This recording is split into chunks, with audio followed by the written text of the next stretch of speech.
Good day, everyone. Welcome back to the Hybrid Fitness Media YouTube channel. We just passed 1,000 subscribers. Thank you so much. This means we can now monetize these videos, which means, yes, you'll see a couple ads. But guess what? We make a little bit of money. It helps us bring you more great stuff. Going to more venues, producing more content, hiring more people. So we interviewed Sean Noble. He was very brave to come on the show after taking a beating on social media the last couple of weeks. He told us he would come back on no matter how he did. And I am going to now bring it to you. So let's get to my interview with Sean Noble. Away we go. Away we go. Away. Look at this new screen. Whoa. You came on the show. You said, I will come back after Poznan. We will talk again. And here you are.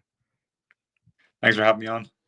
What would you like to say about the race before I ask you my burning investigative questions?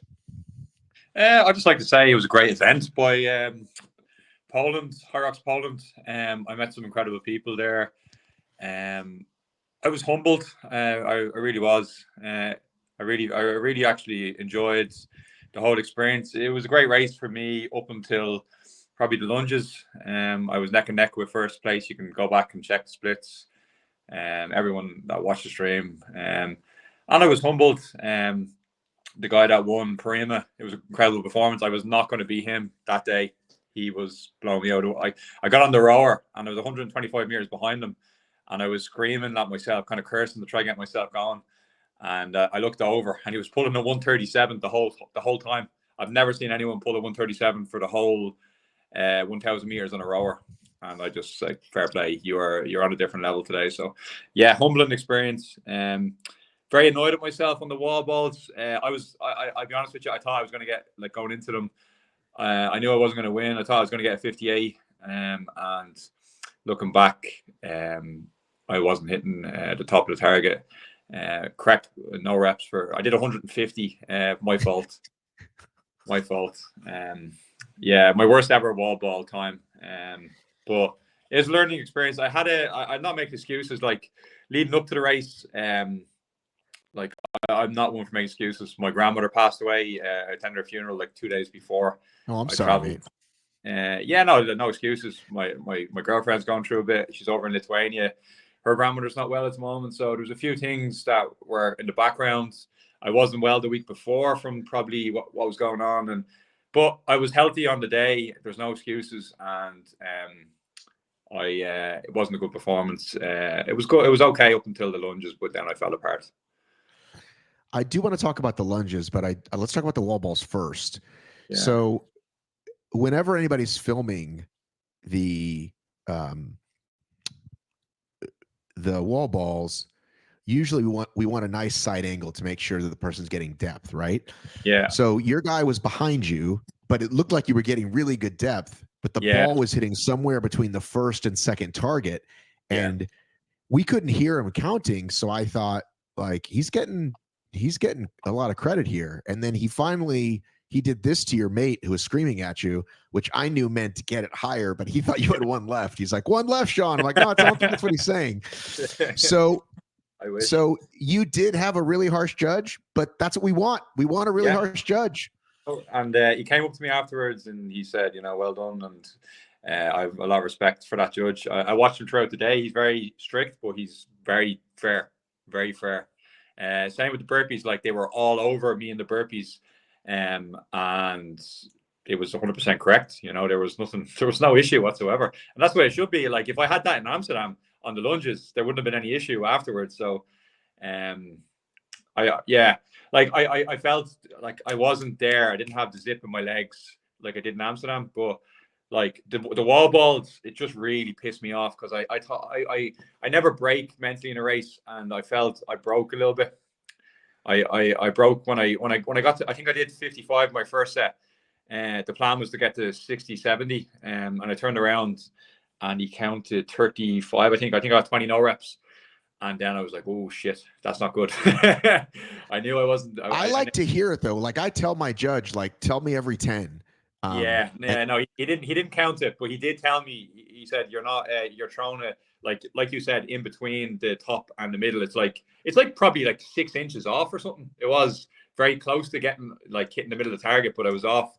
Um, I wish I had one of those count. You know the sensors. I thought if I had one of those sensors, then I would have known straight away. Oh fuck, I'm not hitting the middle of the target. But no, I knew that because he said higher, higher. I was fucking trying to get it higher.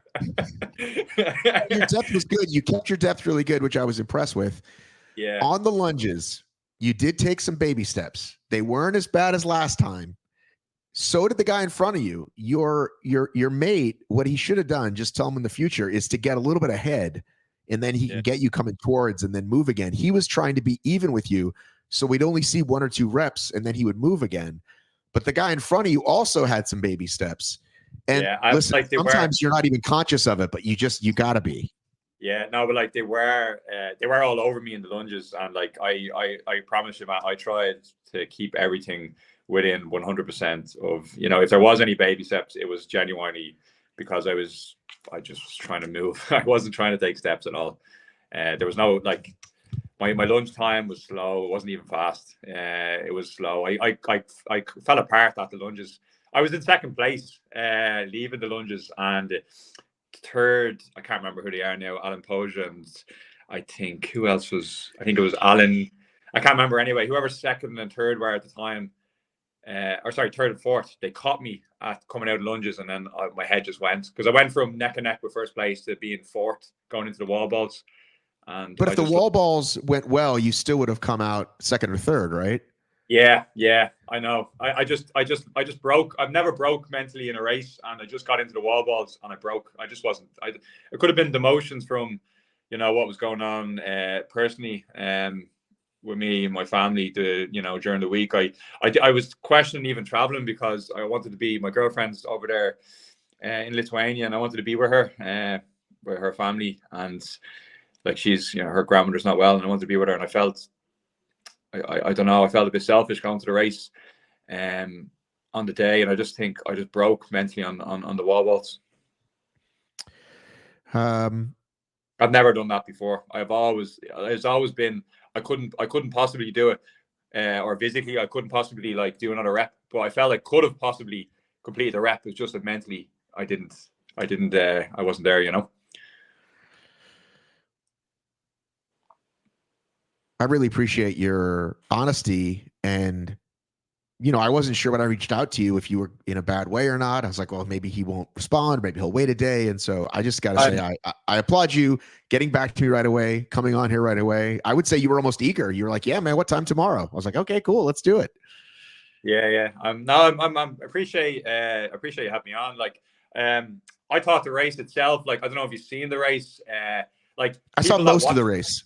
yeah, like if you saw the race, like you could see that on the sleds, I'll stay up there with anybody on the sleds. I'm fairly strong on the sleds. I was running 320s coming off the sleds.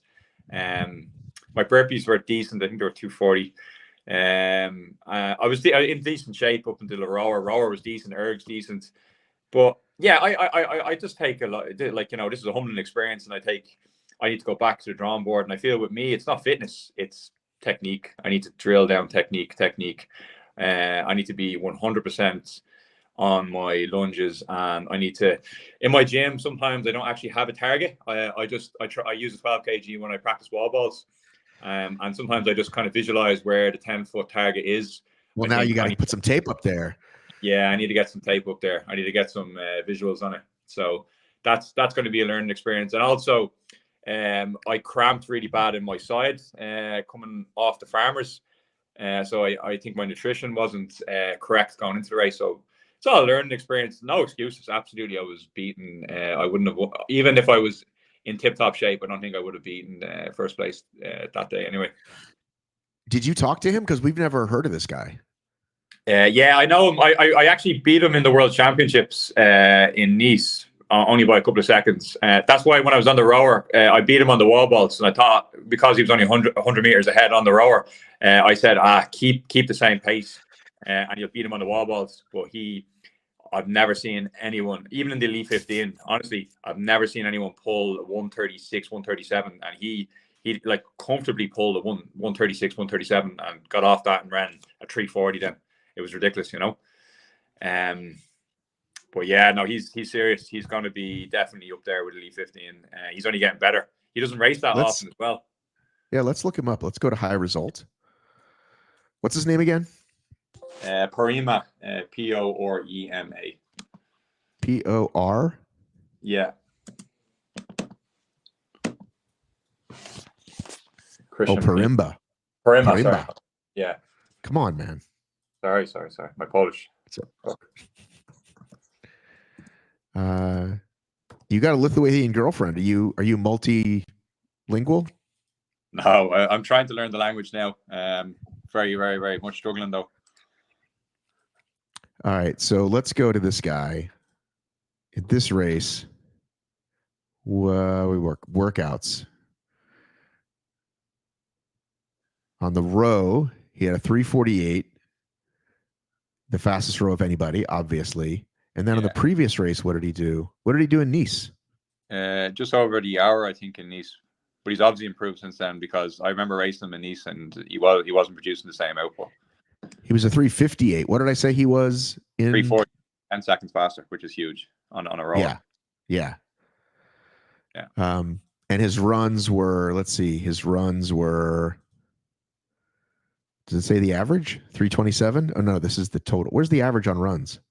I can't see it there, sorry. Average pace 3:38 in Nice, and in Poznan, his runs were, are you seeing this, by the way? Yeah, you are. His runs were same. Yeah, okay. I think it was just his output on the stations then.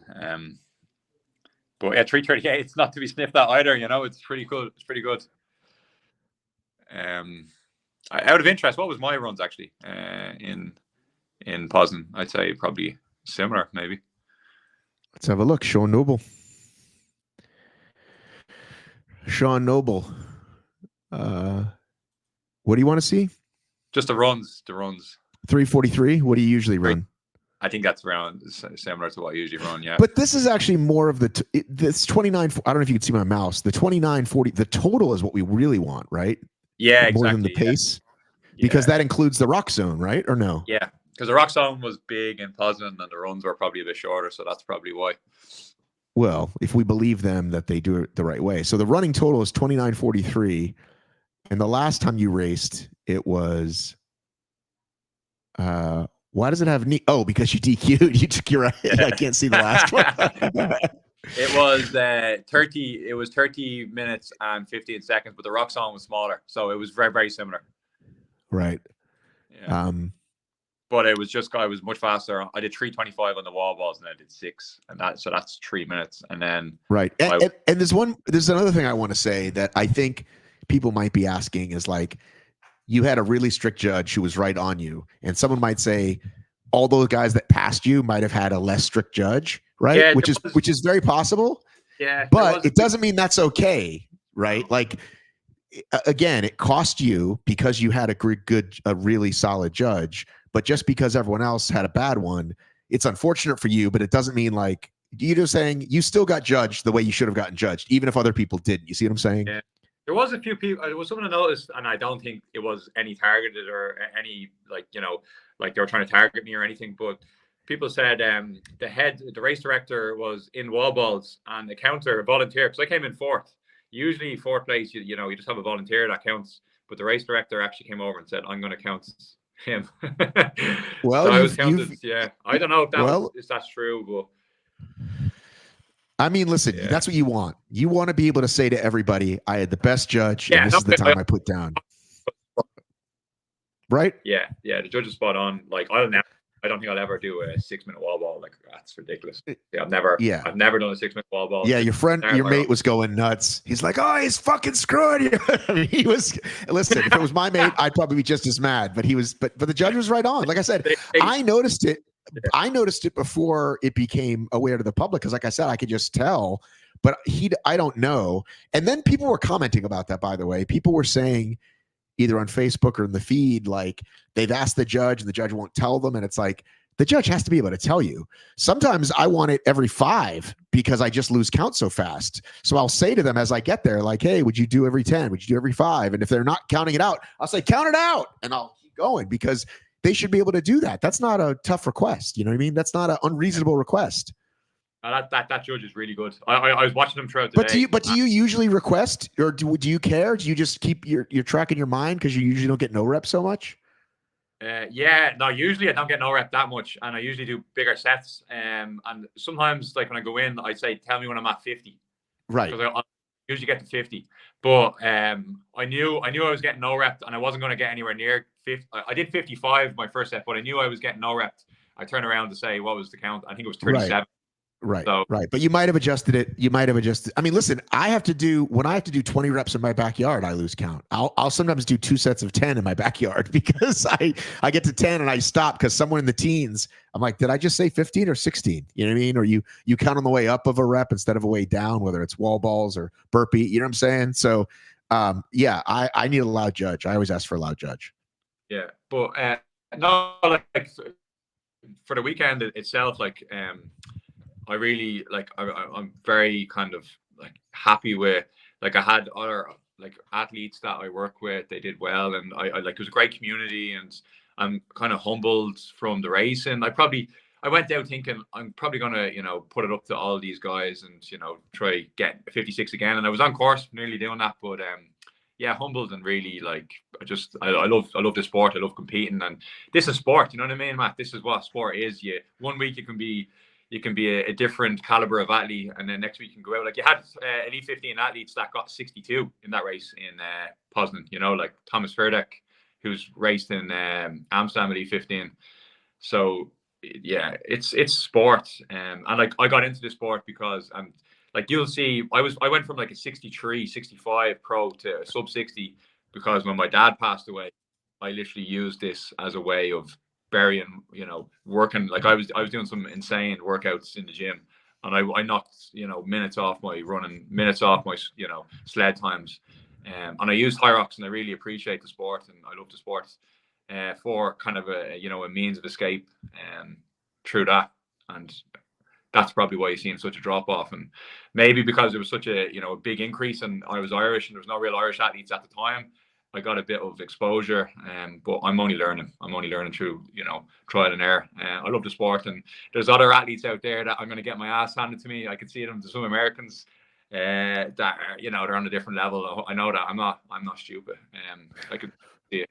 Well, if you want to make it to Glasgow, right? Yeah. You would have to put in. Do you know what kind of time you'd have to put in to be 57:09, which is currently the slowest? Yeah, I think I'd have to get a low 57, so I'd have to race 57. I'm racing in Dublin. It was a slow course last year. I don't expect it to be fast this year. And I'm racing in London, so I expect my London time to be my A race this year, and then I'll need to race probably early next year. Right. Yeah, because there was only what's his name moved up. Yannick moved up, I think, to 10th with his recent thing. So I don't know if somebody got bumped down or but he was the only kind of mover this weekend. Yeah.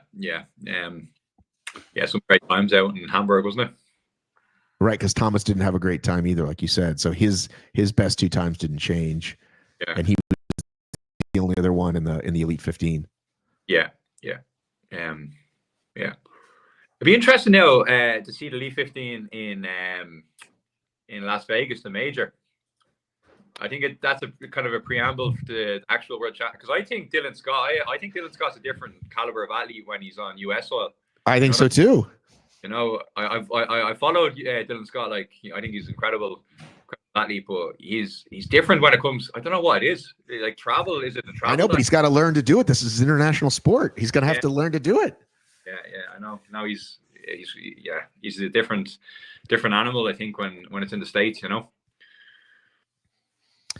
All right, mate. I'm going to let you go. I appreciate you coming on short notice. I think we should just talk after every race at this point. Yes, let's go. Yeah. So where are you going next?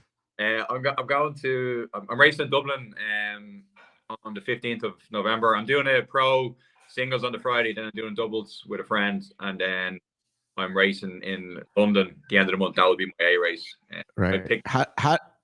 How do you feel about the Scots? What you mean? Do you have a rivalry with them? No, no, no. Although there was a few Scots that were saying a few things over the weekend, but no, like Scots and Irish are kind of they're together, you know. What about the English? No, we're not crazy. We're getting into politics now, Matt. Come on. We'll leave that. We'll leave that for another time. We'll leave that. Listen, I talked to Graham. I talked to Graham, and I told Graham that I liked the people in Northern England more than I like the people in Southern England. I just flat out said it. I think and that's why I like him. Anybody like him, Northern England and up there in Scotland, the good people. What about Irish? Well, how do you compare Ireland and to the English and stuff? That's the thing. Americans, for the most part, can't even tell, right? I can tell, but Americans, if you have an accent, they'll just say English. If they meet an Australian person, they'll say English because Americans are dumb. Like they don't, they're not good with that. I am fascinated with everything United Kingdom, so I'm cool with all of you. Yeah. Well, every American I meet seems to have a cousin or a long lost relative that's Irish. I don't know what it is, but they all seem. Right. Well, my wife comes from Scottish blood. My wife's name was McLennan, so that's her ancestors. Yeah. Nice. I said that. That's how they say it. She's corrected me, but now she's Davis, which is very English actually, but it's also something that people changed to when they came to America when they had a complicated last name because it just sounds. That's my last name, Davis. Yeah. Nice. But I didn't know what kind of rivalries you guys had with I assumed in the Olympics and in football, you guys have pretty brutal rivalries with your neighbors usually, yeah? Irish and English, there's been, we won't get into politics. It's obviously huge. Not the politics, just sport. Not the politics part, just sport. Same thing, yeah. It's war when we play against each other. It's, you know what I mean? There's going to be massive rivalry there. But that's what I love about Ireland because I'm not even in the Elite 15.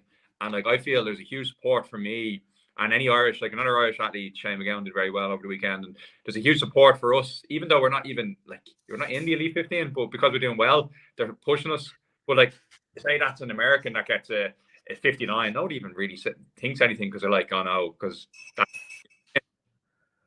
So that's what I love about Ireland, and they really push their athletes, and there's a big support there. And if, for example, eventually I believe I have another 56 in me again, they really will be pushing me and supporting me. So that's what I love. I love Irish athletes and supporters. So who do you have, men and women, right now? Currently, the top 40-ish athletes.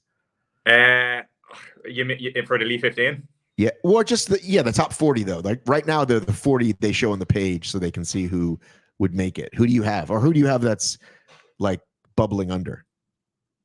1 sec. I'll have to get this up. Nah, 1 sec. I thought you'd know all your mates off the top of your head. Oh, you mean Irish athletes? Yeah.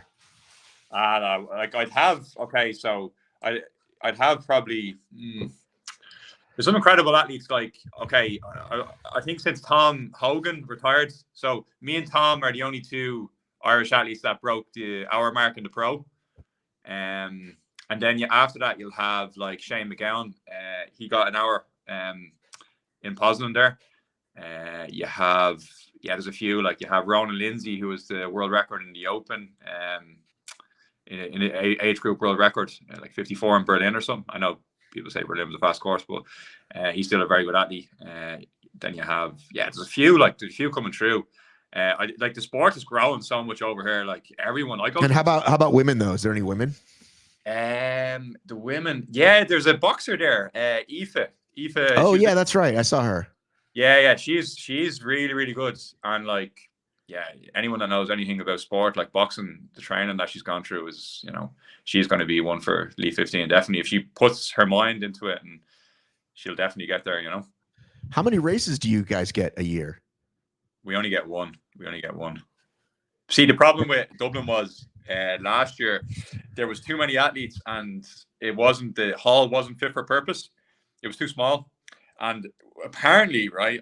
Apparently, there's been a lot of people that have said this, that the running track, the first run was 700 meters, and then the second to eighth run was 1200. So people were clocking in at like 9.6, 9.7K when it should be 8.7. And like, I don't know.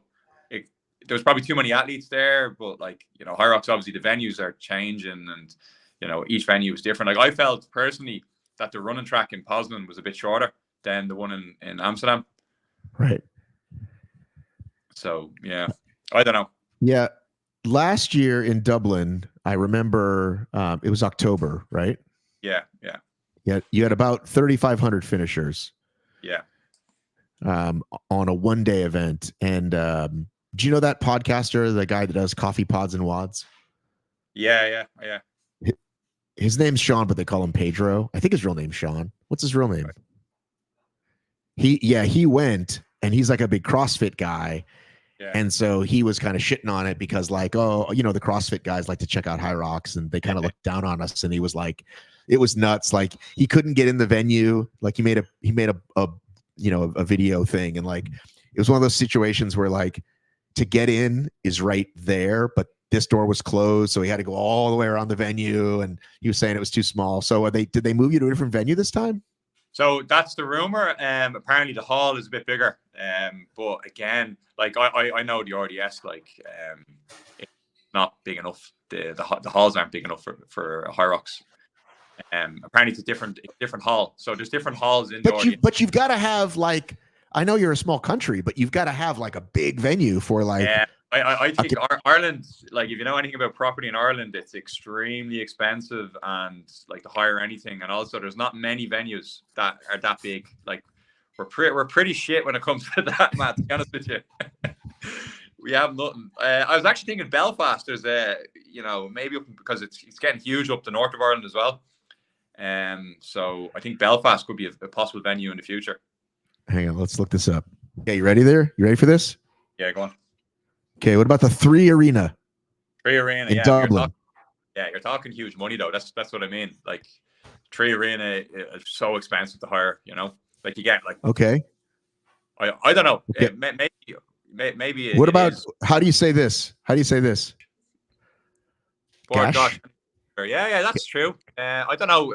Like they've obviously, like HYROX have obviously looked at this though. I've heard that they went around and they were like, we literally have nothing else except the RDS.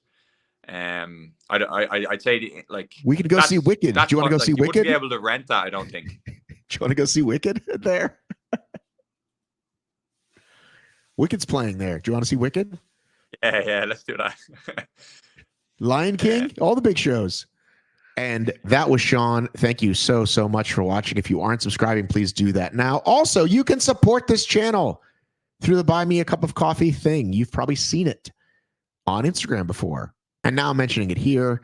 You can give once, you can give every month, and it helps support your favorite or one of your favorite hybrid fitness media channels, fitness racing channels. Love you. Miss you. Mean it. I've got to run.